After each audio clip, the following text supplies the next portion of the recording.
Hey everyone, how y'all doing? Got another EDC knife video for you, and I got lucky enough to have a friend of mine loan me like 3 of his knives to check out, and this is one of them.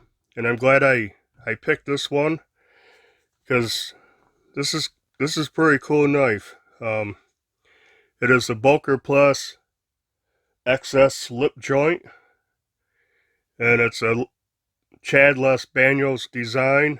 You can see this is logo right there. Will focus. Yeah, so like I said, it's a slip joint. Got thumb studs, one hand open. Man, I love the way that clicks right in there. But yeah, this is for a slip joint, a bigger modern slip joint. This thing's pretty cool. Unfortunately, as far as I can tell, it's a discontinued item. At least that's the way it's listed on Blade HQ. And I looked on other distributors and I couldn't find it, but I did find it on eBay and Amazon, so it's possible to still get one if you're interested in something like this. Um, New on Blade HQ, they're $53.99, and I can't remember what it was on eBay and Amazon, but it was close to the same price. So if this is of any interest to you, I'd start searching and I'd pick it up. Um,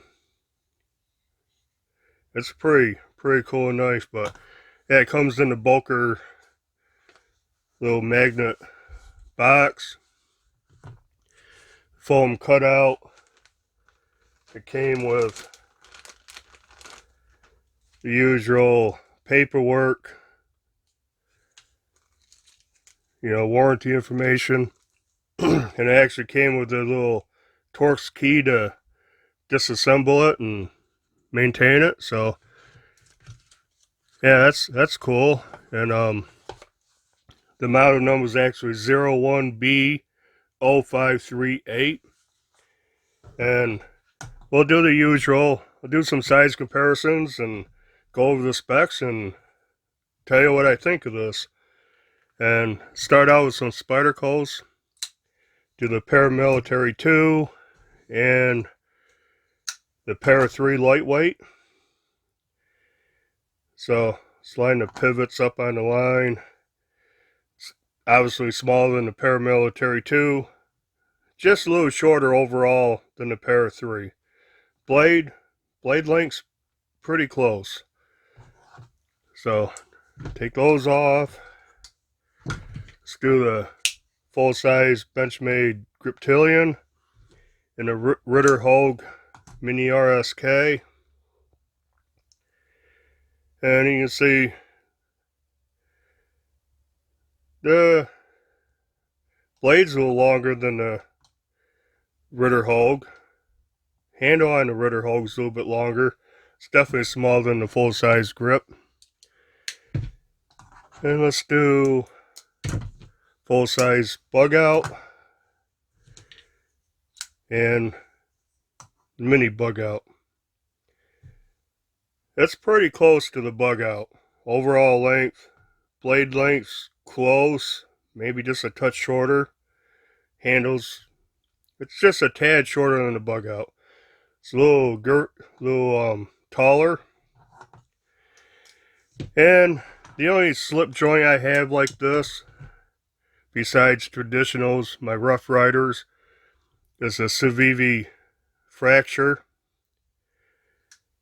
And you can see it's quite a bit shorter overall than the fracture. Fracture is really thin, so the Boker, the XS, is quite a bit taller. Overall thickness of the handles, this is actually a little bit thinner. Get into that with the specs, which we'll do right now, I guess. So you got an overall length of 7.25 inches. The blade length is 3.125. So just a little over 3. Line the edge of the scale up on the line. You can see it's just over 3 inches. Handle length is 4.125. Blade stock thickness is 0.11, so not super thick. And the blade is a flat grind, bead blasted stonewash finish. It's classified as a clip point. It is 440C stainless steel, which isn't, isn't bad. 440C is better than 440A or B, and definitely better than when they just put 440, because that's low grade. But 440C is not bad.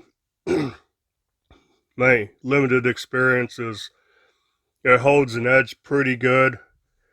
It's easy to keep sharp, sharpen back up. But this blade, it's got a big long strip of jimping on top, which is, excellent. Yeah, I like the jimping. It's got this huge forward finger choil, which fits my big old finger in there. And with this thing being a slip joint and this finger choil, you got your finger in there, it's not going to close on you. I mean, if you did something and it hit, hitting the pressure start closing, it's not going to feel great, but it's not going to close on your hand. There's no way. It just locks right into your hand. You're basically locked on this knife. And I really like that. I like the blade shape. I like the stonewash. This bead blasted stonewash is pretty nice. It's definitely not going to show any scratches or anything. Yeah, so the pivot in action, this is pretty stiff. I don't think my friends used it very much, but it's definitely one hand open. You can one hand close it. The half stop's pretty strong. It takes quite a bit to get over it, and then it just slams shut. But yeah, it's got pretty good walk and talk. I mean, it's not loud or anything. The G10 kind of dampens the sound, I think, but you can see the back spring. And this is a huge, thick back spring. It comes all the way down around. And you can see it's a full back spring. It's pretty strong. You can see, maybe you can see. Stainless steel liners. They're not milled out, they're full stainless steel. No weight reduction there. And yeah, the scales, G10, nice G10.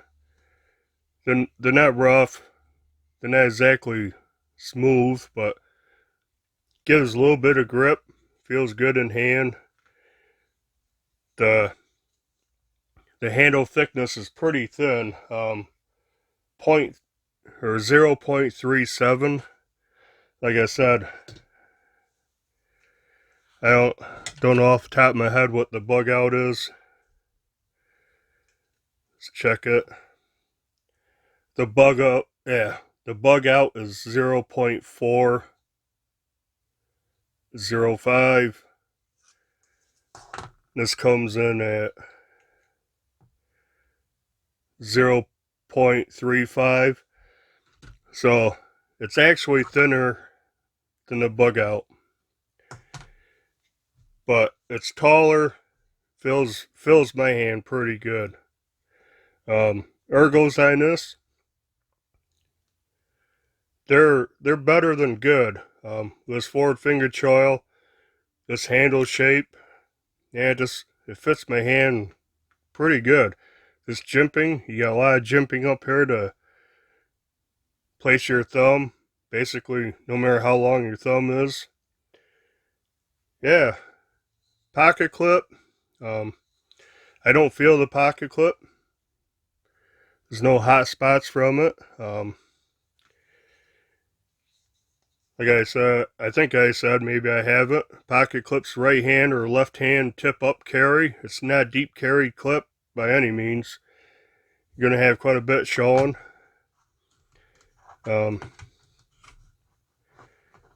For an example, you're going to have about that much sticking out of your pocket, which I like deep carry pocket clips. I don't mind some that are not deep carry, and I don't mind some of the handle showing.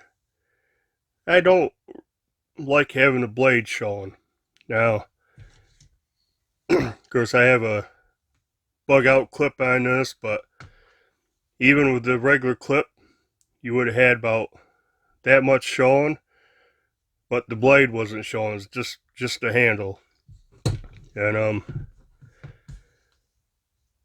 yeah, you got a little bit of the Para 3 sticking up, just the handle. That's how I like them. So yeah, you got a lot of knife sticking out here. It's not a deal breaker. This clip does have a lot of tension on it. It's pretty strong. And the G10's not rough, but it kind of grabs a little bit.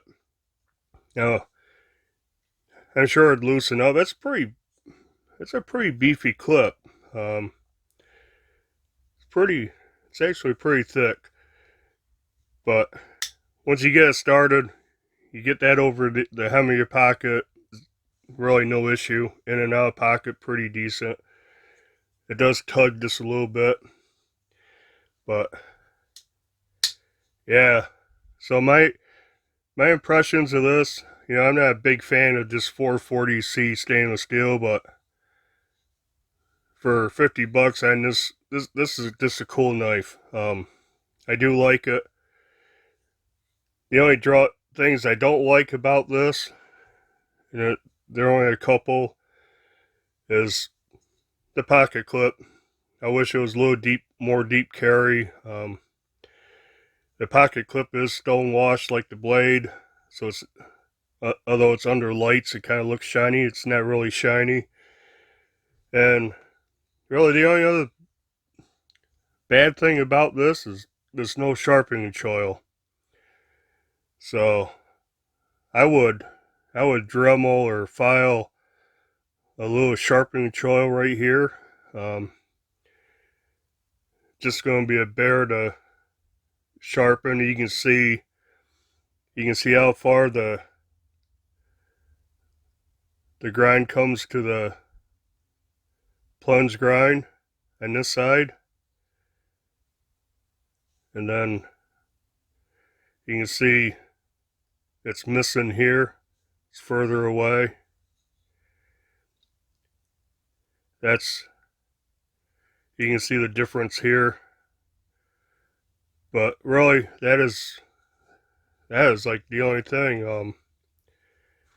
I would definitely put a little sharpening choil in there. Just make it easier to sharpen, look better.